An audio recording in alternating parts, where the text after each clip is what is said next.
हर्षवर्धन सपकाळ 18 फेब्रुवारीला पदभार स्वीकारणार. काँग्रेसचे सर्व वरिष्ठ नेते उपस्थित राहणार असल्याची माहिती. नाशिक महापालिकेच्या आर्थिक वर्षासाठी अंदाजपत्रक सादर. महानगरपालिका आयुक्त मनीषा खत्री यांनी स्थायी समितीला केलं सादर. शिवसेना फोडण्यासाठी दबाव तंत्राचा वापर, पैशाचे आमिष दाखवले जात असल्याचा खासदार संजय देशमुखांचा आरोप. कॉमेडियन अनुभव सिंग बस्सीचा शो कॅन्सल. रणवीर अलाहाबादियाच्या वक्तव्यानंतर प्रशासनाला धास्ती. कायदा आणि सुव्यवस्थेचा मुद्दा उपस्थित करत पोलिसांनी त्याच्या शोला परवानगी नाकारली.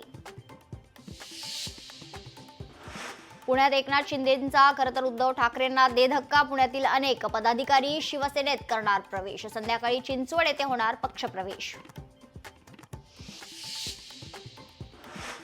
सिंधुदुर्गात ठाकरेंच्या शिवसेनेला गळती. कार्यकर्ते पदाधिकाऱ्यांचा अन्य पक्षात प्रवेश. राजकीय करिअरसाठी दुसऱ्या पक्षात प्रवेश. केंद्र सरकारने मुदतवाढ देऊनही सोयाबीन खरेदी केंद्र बंद. हिंगोली जिल्ह्यातील शेतकरी खरेदीपासून वंचित. अमरावती जिल्हा परिषदेतील 760 शिक्षकांच्या जागा रिक्त. प्राथमिक विभागात शिक्षकांच्या जागा रिक्त तर जिल्हा परिषदेच्या शाळेत शिक्षकांची नेमणूक करण्याची मागणी. प्रदूषण करणाऱ्यांवर आता 24 तास नजर. पुण्यात वाढत्या प्रदूषणाच्या पार्श्वभूमीवर पालिकेचे लक्ष ठेवण्यासाठी 2 खासगी संस्थांची नियुक्ती. छावाचा बॉक्स ऑफिसवर जलवा. छावा सिनेमाची पहिल्याच दिवशी 33 कोटींची कमाई. शनिवारी तब्बल 36 कोटी कमावले.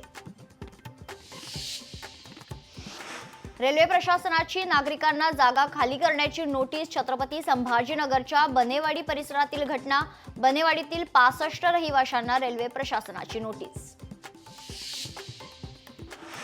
कल्याणमधील दुर्गडी किल्ल्याच्या डागडुजीच्या कामाला सुरुवात. न्यायालयाच्या आदेशानंतर किल्ल्याच्या डागडुजीच्या कामाला सुरुवात करण्यात आली आहे. पुण्याला पाणी पुरवठा करणारी जलवाहिनी फुटली.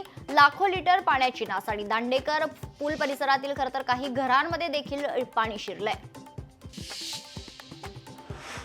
स्टेट बँक ऑफ इंडियाचे एटीएम फोडून रोकड लंपा. साताऱ्यातील शिवथरमधील घटना. आरोपींचा शोध घेण्यासाठी पोलीस पथक रवाना. गणेश मूर्तींच्या विसर्जनाबाबत तोडगा काढावा. गणेशोत्सव समन्वय समितीची पत्राद्वारे खरं तर विनंती. मुख्यमंत्री फडणवीसांकडे पत्राद्वारे विनंती.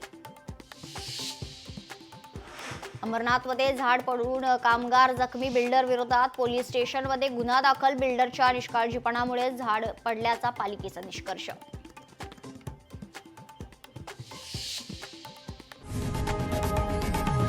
लोकशाही मराठी ऐका, पहा, जागरूक रहा.